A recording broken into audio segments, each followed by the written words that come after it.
This Sunday, a major public health problem will be in the spotlight. But just days before World Suicide Prevention Day, the Canadian government has announced millions of dollars in funding to life-saving organizations at a time where the need for mental health supports is growing.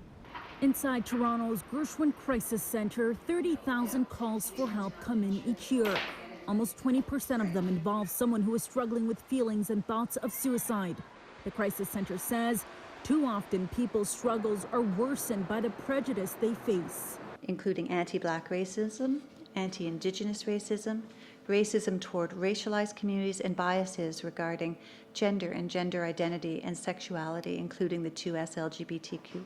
Approximately 4,500 people in Canada die by suicide annually. That's equivalent to 12 people who lose their lives every day. And each life lost creates ripple effects in the community, shattering families. If we're honest, this truly is a crisis.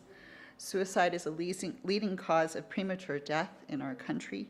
To those who struggle, the message: there is help available. The federal government announcing $8 million towards crisis lines and distress centers to address gaps in diversity, equity, and inclusion and help build more capacity.